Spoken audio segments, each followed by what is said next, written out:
네, 안녕하세요. 만나서 반갑습니다. 개천에서 용재난다의 김용재입니다. 자, 오늘도 우리 시청자 여러분의 사연과 함께 시작하겠습니다. 제목 1억이 있다면 점점. 안녕하세요 소장님, 29년 월급쟁이 생활 은퇴한 시청자입니다. 29년간 월급쟁이를 하셨으면 퇴직금이 꽤 나오셨겠네요. 그보다 연배가 높으실 것 같은데, 퇴직금은 연금으로 받아서 딱히 생활이 힘들거나 노후 걱정이 크거나 하진 않습니다. 퇴직금을 연금으로 받으셨구나. 한 번에 받으신 게 아니라. 아들, 딸 모두 나름 직장도 잘 잡고 시집장가 다 보내놔서 애들 걱정도 딱히 없습니다. 다만 제게 1억 정도의 여유금이 있는데 어떻게 운영해야 할지 잘 모르겠습니다.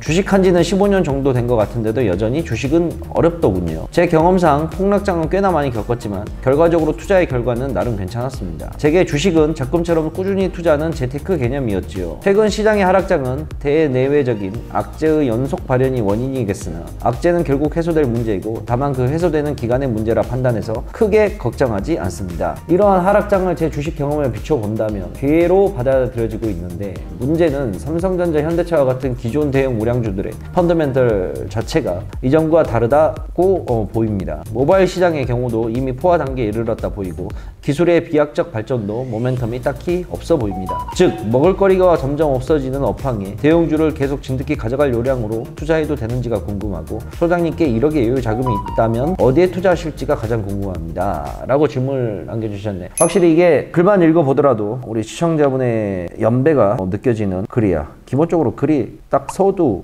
결론이 딱딱딱 나눠져 있잖아.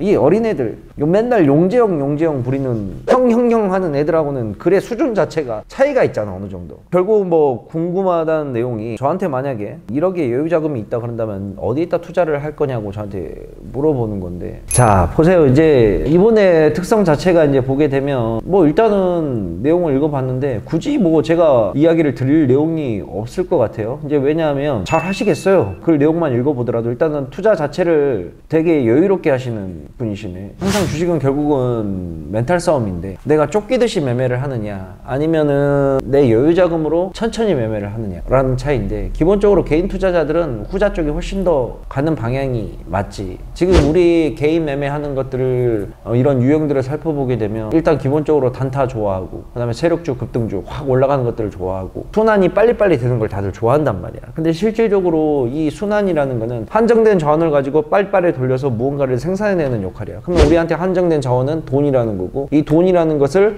빨리 굴려가지고 빠른 시간 내에 회수가 돼서 또 다시 재투자가 이루어지는, 언덕에서 이제 우리가 눈 딱 굴리게 되면 점점 커지는 스노우볼 효과를 이제 원하는 건데, 실질적으로 그런 매매가 이루어지는 게 현실에서는 굉장히 어려워. 빨리 먹고 빨리 나서 빨리 먹고 빨리 나오고, 결국 이거는 뭐하고 귀결되는 거야? 단타야. 결국은 단타 가려면 결국은 세력주들, 급등주들 타는 게 대부분이고, 근데 이런 매매가 지속해서 쭉 이어진다 그런다면 전업 투자자가 아니고 프로 트레이더가 아닌 이상 결국에는 결과가 썩 좋지를 못해. 근데 이분 같은 경우에는 은퇴하고 뭐 여유자금으로 1억으로 이제 매매를 하시다 보니까 시간에 쫓길 필요가 없는 거지. 그러다 보니까 천천히 뭐 대형주나 이런 거 사가지고 기다리시는 매매를 하시는 것 같은데, 일단은 기본적으로 지금 대형주들이 움직일 수 있는 장세는 아니야. 1년간 정도는 대형주들이 안 움직여. 시장이 작살나고 나서 시장이 제일 먼저 올라오는 전조 증상이 뭐냐면, 전조가 뭐야? 큰일이 오기 전에 앞서 일어나는 현상이잖아. 그럼 주식시장에서 폭락장이 오고 나서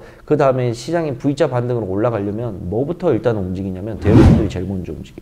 왜? 큰 놈들이 가야 돼. 큰 놈들이 가야지만 밑에 중소형주들이 따라붙으면서 가는 거야. 그래서 2만원 회사의 밑에 협력사들이 다 있을 거 아니야. 그러면 얘가 큰 게 가야 밑에 조그만 애들도 우와 올라가자 하고 같이 올라가는. 그래서 시장이 V자 반등이나 턴을 하기 시작하게 되면 대형주들 수급이 제일 많이 붙어. 근데 대형주들은 이미 작년하고 재작년에 시원하게 올랐어. 코로나 시대 때 삼성전자 4만원짜리가 10만원 간 거 봐봐. 98,000원까지 갔었으니까 거의.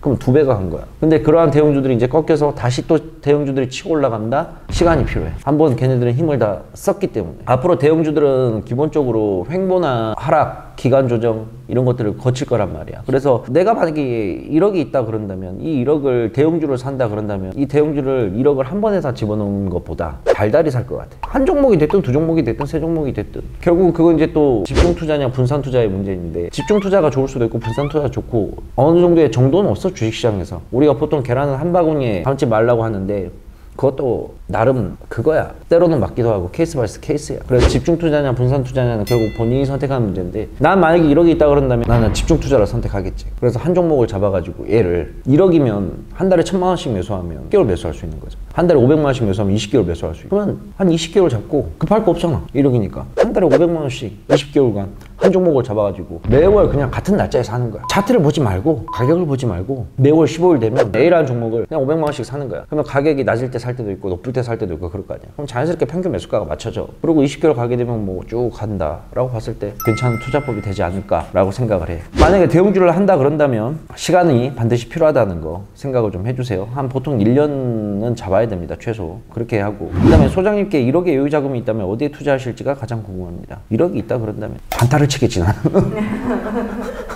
1억이 있다 그런다면 나 할 거 많지. 할 거 많지. 주식 단타를 쳐도 되고, 본인에게 맞는 최선의 방법을 찾아서 매매를 하는 게 결국은 답이지. 재무설계라는 부분은 그렇지. 그래서 오늘은 이러한 내용으로 좀 이야기를 좀 한번 나눠봤습니다. 그래서 뭐 결론은 그거예요. 대형주는 향후 시간이 꽤나 걸릴 거다. 한 6개월도 짧고 한 1년 이상은 봐야 돼요. 대형주들이 다시 수급이 움직이려면 1년 이상 걸릴 거 생각하고 돈을 자체를 쪼개가지고 매달 얼마씩 적금 넣듯이 그렇게 매매를 한다 그런다면 좋은 결과가 있을 것 같다고 생각을 하고, 어느 업황이라고 얘기를 하기도 애매해. 대형주들은 움직일 때 다 같이 움직이거든. 업황을 떠나서. 예를 들어서 뭐 조선주가 먼저 움직였다 그런다면 다음 반도체가 가기도 하고, 그 다음에 철강이 가기도 하고, 뭐 이렇게 순서대로 다 도는 거니까 좀 비전 있는 거를 차라리 보는 게 나을 수도 있을 것 같아. 예를 들어서 2차전지. 이제 2차전지에서도 대형주들이 있단 말이야. 차라리 업황을 본다 그런다면 2차전지를 보고 향후 1, 2년간 계속 꾸준히 담아보는 것도 나쁘지가 않다고 생각해. 왜냐면 얘들은 보통 대형주들은 비전이 크게 없어. 대형주들은 비전을 가지고 논하는 게 아니야. 대형주들은 뭐 갖고 논할 것 같아? 그래, 실적.